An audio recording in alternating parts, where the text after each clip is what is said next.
En fin, señor presidente, la señora Mercedes Fernández le acaba de exigir que ponga líneas rojas a Podemos y usted, su balestrado, intenta levantar un muro entre nosotros.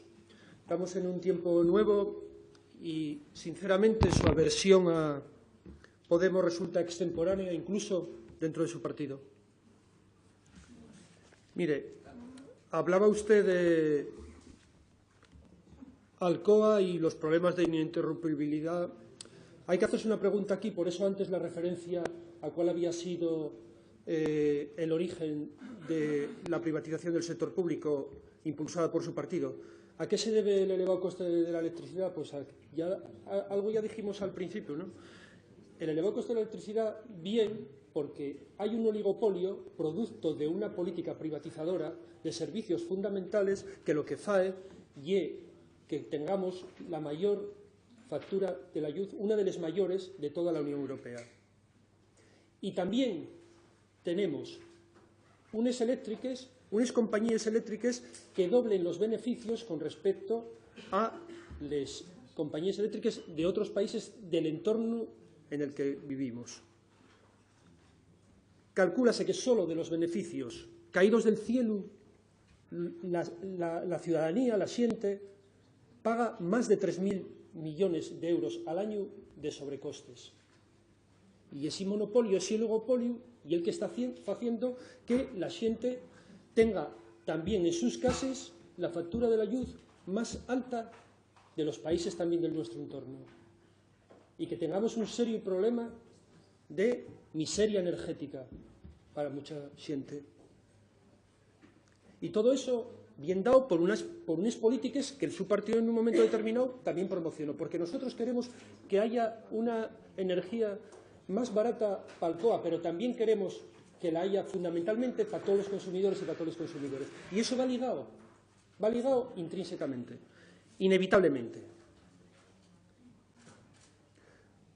Habla usted del área metropolitana. Yo creo que equivocóse a la hora de interpretar lo que queríamos decir, ¿no? Lo que queríamos decir es que no compartimos un ente que sea ajeno al entendimiento de la población y que para eso lo que hay que hacer y avanzar en cuestiones que tengan un impacto en la vida real de la xente. Y cuando hablamos de superestructura no hablamos de colocar o de no colocar, sino que simplemente hablamos de que lo que hay que hacer es trabajar con las estructuras de base, con los ayuntamientos también, con los ayuntamientos y con la xente, con la sociedad civil, a la hora de configurar un proyecto de esta envergadura. Usted decía que no hablaba de todas las cosas que se podría hablar. Tuvo 45 minutos, no tenía límite de tiempo, podía haber falado aquí lo que hubiera querido. Pero que no quiere, eso está claro, pero para nosotros, para nuestro grupo parlamentario, dentro de nuestra modestia y nuestra bisoñez institucional, pensamos que hay determinadas cosas que son de obligada referencia. Para un presidente, cuando está haciéndose un repaso a cuáles fueron las políticas que se estuvieron desarrollando y cuando, sobre todo, lo que hay que poner sobre la mesa es cuáles son los problemas fundamentales que tiene este país, Asturias. Mire, nosotros tenemos una visión diferente respecto a la suya, ¿no? Como todo el mundo sabe, sobre cuál fue el papel que en estos 3 años jugó cada uno de los grupos parlamentarios y jugó el Gobierno a la hora de afrontar las negociaciones políticas para intentar llegar a acuerdos presupuestarios. Eso no vamos a esconderlo para nadie. Nosotros creemos que no hubo honestidad por parte del Gobierno y así lo decimos con absoluta claridad.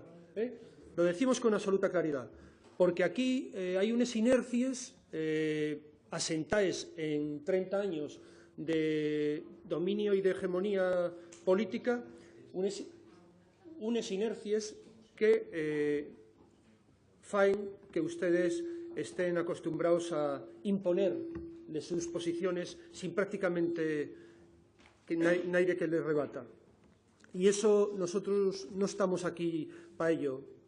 Y mire, somos una fuerza política exigente, eso sí es verdad, porque cargamos con la responsabilidad de representar a más de 100.000 personas que nos mandaron aquí para intentar hacer las cosas de manera distinta porque no compartían la forma de hacerlo ni suya ni del resto de partidos que estaban aquí. Y por eso y por lo que estamos aquí, para dar respuesta a un clamor social que lo que plantea y que hay que venir a las instituciones para hacer política con la calle, desde la calle, pero para hacer política a las instituciones, para cambiar las cosas y no para mantener las cosas tal y como estaban, porque para eso Podemos Asturias no necesitaba estar aquí. Para eso ya estaban ustedes con el Partido Popular, para ir alternándose cuando ellos apeteciera, para llegar a acuerdos sin ningún problema y para que, mientras la comunidad y la gente pues siga sufriendo las injusticias sociales que se lleven sufriendo durante muchos años. Nosotros no podemos aceptar, bajo ningún concepto, la visión que usted tiene de una Asturias en crecimiento, porque creemos que la realidad social discute y contraviene esa forma de ver las cosas y no lle ajustar a la realidad. Ayer manifestó usted que parecía aceptable el acuerdo alcanzado por Podemos y el PSOE. Hoy, respecto al tema de la educación del 0 a 3. No se asuste, no digo todo el acuerdo, digo solamente lo del 0 a 3.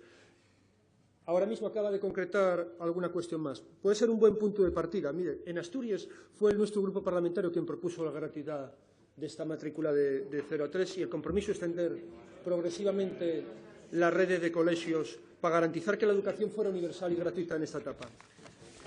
Y algunas reacciones a esta propuesta fueron sorprendentemente hostiles, incluso dentro del campo progresista, pero con el tiempo parece que las posturas van acercándose. Vamos a hablar de ello. ¿Está usted dispuesto a avanzar la gratuidad de la matrícula en Asturias y a comprometerse a desarrollar el acuerdo estatal de manera que suscribamos un compromiso para extender la red pública de escuelas de 0 a 3 hasta que ninguna familia quede fuera de la educación pública? ¿Está usted dispuesto a incorporar la declaración responsable como método ordinario de gestión a la hora de iniciar procedimientos para solicitar el salario social? ¿Está usted dispuesto a poner los medios humanos y materiales necesarios para que los plazos de revisión y concesión del salario social no se extiendan más allá de 2 meses? Fíjese que no planteo nada que no esté contemplado en la actual normativa. ¿Está usted dispuesto a incrementar de forma paulatina la inversión en I+D+I desde el 1,2% actual hasta alcanzar la media europea del 2% del Producto Interior Bruto? ¿Y es posible que avancemos hacia la redacción de una estrategia de responsabilidad social para Asturias que permita impulsar modelos de gestión responsable que incluyan las preocupaciones sociales, laborales, ambientales y de respeto de los derechos humanos? ¿Está usted dispuesto a negociar con la representación de los empleados y empleados públicos de manera inmediata la aplicación de la modificación de la Ley de Función Pública que recolle la jornada laboral de 35 horas para el ámbito del sector público asturiano? ¿Está usted dispuesto a negociar antes de que finalice el año la aplicación del complemento retributivo correspondiente al segundo nivel de la carrera profesional de funcionarios y laborales de la Administración y Servicios mediante dotación presupuestaria? ¿Está usted dispuesto a incorporar las medidas necesarias de acción positiva para acabar con el techo cristal de la Administración pública y terminar con cualquier clase de discriminación laboral? ¿Está usted dispuesto a aumentar las plantillas hospitalarias para combatir las listas de espera de forma efectiva, sin maquillaje propagandístico, apostando por la eficiencia y racionalización del sistema? ¿Sabe usted por anteriores negociaciones presupuestarias, sábelo bien, que no consideramos que en sanidad haya que gastar más, sino gastar mejor? Y por eso presentamos diversas medidas para combatir los sobrecostes provocados por las farmacéuticas y las casas comerciales que suponen entre un 5 y un 10% del presupuesto total. ¿Está usted dispuesto a hablar sobre la centralización de servicios de farmacia hospitalaria, prótesis e implantes? ¿Sobre un dispositivo de evaluación y reinversión de fármacos y tecnología? ¿Está usted dispuesto? ¿Está dispuesto a implementar la unidad de gestión responsable para el seguimiento del fraude y los conflictos de interés de quienes gestionen recursos de alto impacto? ¿Está usted dispuesto a dirigirse al Ministerio de Fomento para solicitar la apertura de la variante ferroviaria de Pallares, la ejecución del plan de vías de Sisión, la supresión de la barrera ferroviaria de Avilés, la conclusión del soterramiento de vías de Llangreu o el desarrollo de las inversiones contenidas en el plan de cercanías para Asturias? ¿Está usted dispuesto a sumarse a Podemos Asturias para exigir el fin del peaje del Huerna y hacer todo lo posible para que la empresa concesionaria no siga explotando a los asturianos y a las asturianas? ¿Está usted dispuesto a apoyar la supresión de aforamientos, a reforzar las plantillas del ERA, a profundizar en la ley de dependencia, a desarrollar una ley de cuidados, a implementar un plan de ciencia y tecnología que impulse la innovación hasta el 2022, a desarrollar un plan de choque contra el desempleo juvenil, a duplicar el parque de vivienda pública, a retomar la reforma de la ley electoral, a impedir cualquier desahucio en Asturias sin solución habitacional, a dotar presupuestariamente un verdadero plan de retorno que faiga atractivo el regreso a Asturias, a traballar para que se reviertan las privatizaciones que desemboquen en deslocalizaciones impropias, a elevar el impuesto de patrimonio para que las grandes fortunas y los grandes patrimonios asturianos contribuyan, por fin, de forma solidaria al sistema de bienestar social de nuestra comunidad. ¿Está usted dispuesto, en definitiva, señor Fernández, a llegar a acuerdos en torno a propuestas que beneficien a la mayoría social, dejando de lado su hostilidad personal, poniendo a Asturias por delante de los intereses de su partido?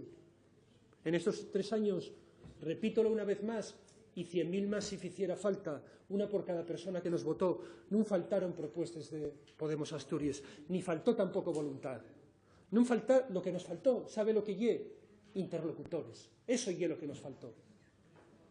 Esperamos que ese nuevo cambio tan celebrado en la Federación Socialista Asturiana traiga también alguna novedad y pueda ayudar en la tarea de eliminar los obstáculos al acuerdo, porque estamos a tiempo de rescatar parte de la legislatura y nada debería interponerse en ello. Si usted está dispuesto a negociar en torno a un programa de cambio, la nuestra mano está tendida para alcanzar acuerdos. Si no, quizá lo que tenga que hacer es dar un paso allá. Porque, fíjese, no nos importa lo que usted piense del nuestro grupo parlamentario. No nos preocupa que a usted no le guste Podemos. Lo que nos preocupa es la su hostilidad hacia Podemos y que la su hostilidad hacia Podemos pueda perjudicar a Asturias y a los intereses de los asturianos y los asturianos, que es la única razón por la que estamos aquí. Gracias.